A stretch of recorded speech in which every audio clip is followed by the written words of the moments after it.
Boa noite, professor. Hoje a gente vai apresentar para você o nosso trabalho, que é sobre a confeitaria Doce Arte.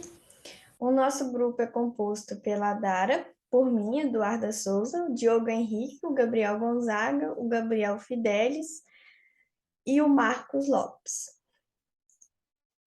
O contexto dessa confeitaria é um devido aumento na demanda por bolos de pote, e assim ela procurou uma consultoria para melhorar a sua produção, a sua maneira de produzir.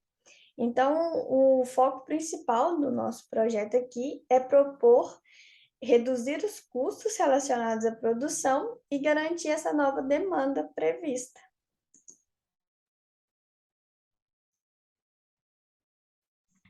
Bem, foram apresentados para a gente alguns dados sobre a confeitaria.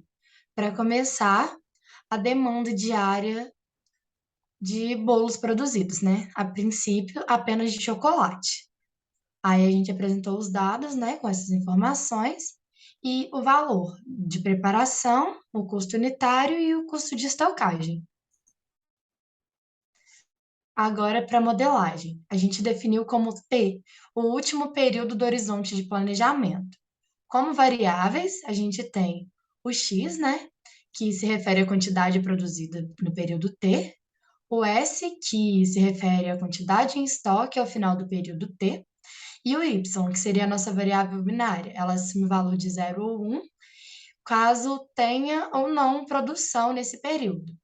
Os dados que a gente utilizou foi o C como capacidade de produção em cada período, o Q como custo de setup, o P como custo unitário de produção, o H como custo unitário de estoque, D como demanda, S estoque inicial e ST estoque final.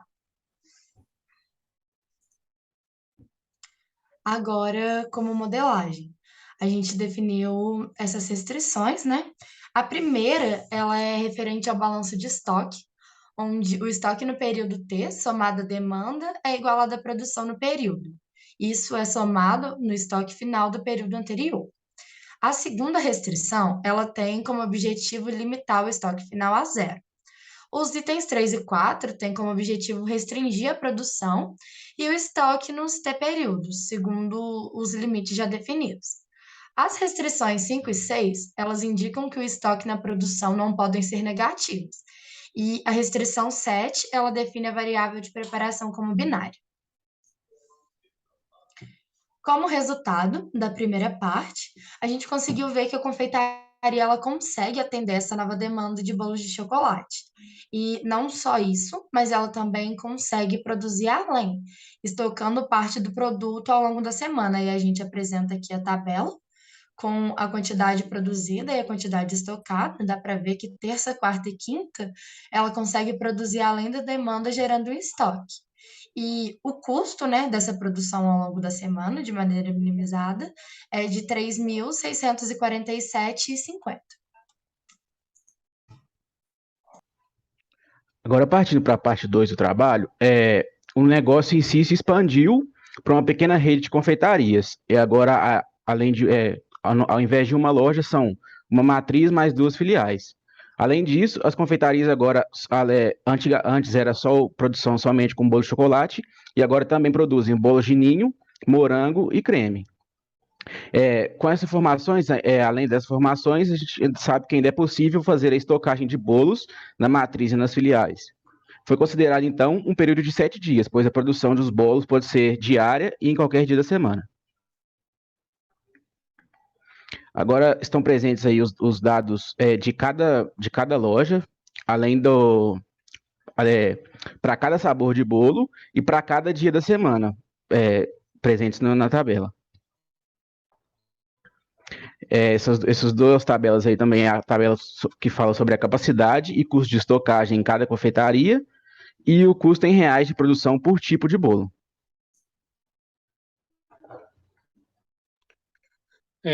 Agora, a modelagem desse problema mais avançado, a gente vê que nos índices, além do período, agora nós temos o número de locais e o número de produtos, como o N e o P.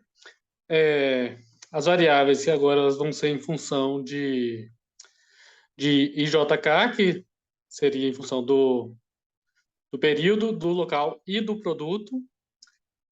A variável y informa se vai ou não haver produção no determinado período, no determinado local, do determinado sabor.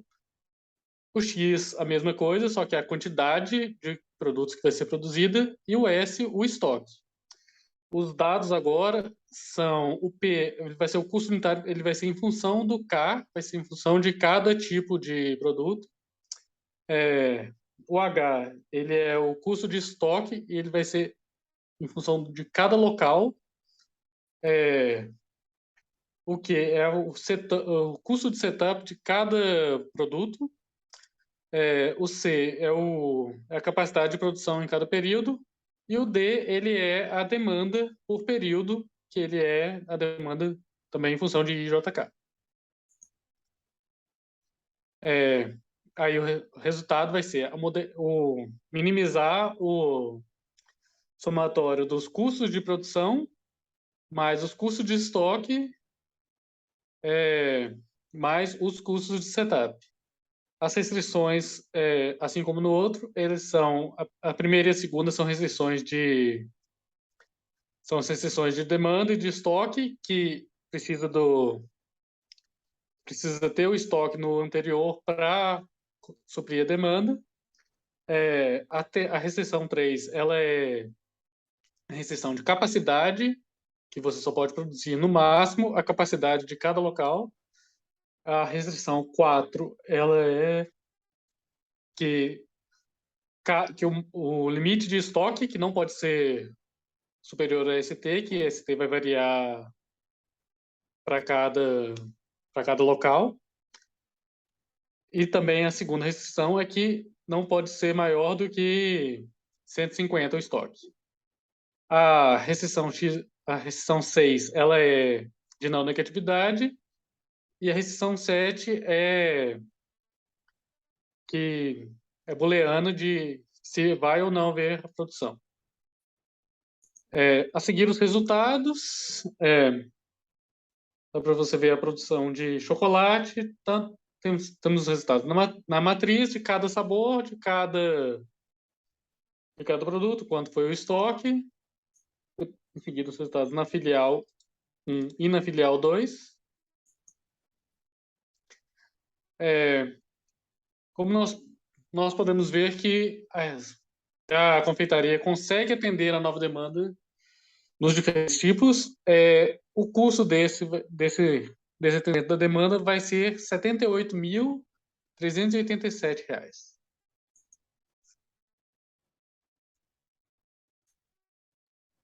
Pois bem, como pode acontecer em qualquer empresa, a gente precisou tornar o nosso problema um pouco mais próximo ao real e avaliando algumas questões foi percebido que pode acontecer a falta de produtos para atendimento da demanda. Com isso foi implementado os custos de quebra de estoque representados pela variável FK. Aqui a gente tem os custos de quebra de estoque para cada um dos produtos que a gente colocou, segundo o grau de importância de cada produto para a produção da confeitaria.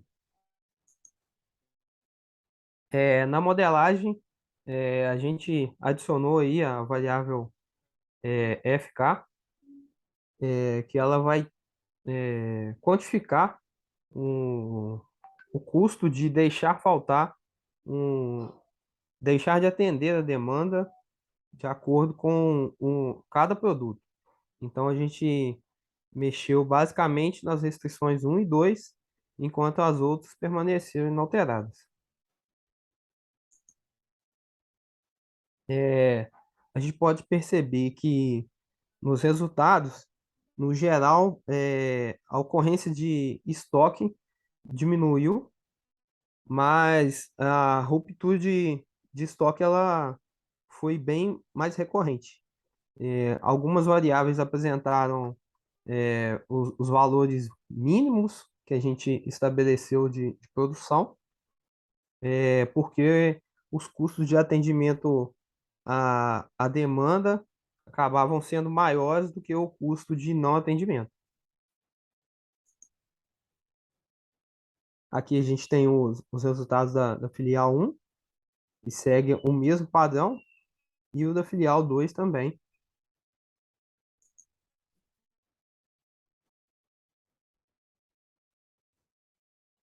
É, Então, como o Diogo disse, podemos observar que diferentes comportamentos de acordo com a diferença do preço de produção, de quebra de demanda, chocolate e morango, tem um custo de produção menor que o de quebra. Dessa forma, a programação optou por uma quebra em poucos pontos, somente quanto haveria alto custo de estoque, e o Ninho, que tinha um custo de produção e quebras iguais, dessa forma, o programa buscou produzir somente os custos de estoque, fosse zero. O creme tinha um custo de produção menor do que o de quebra, que levou a programação a produzir sempre o mínimo possível dele, o valor de R$ 73.973,50. As considerações finais.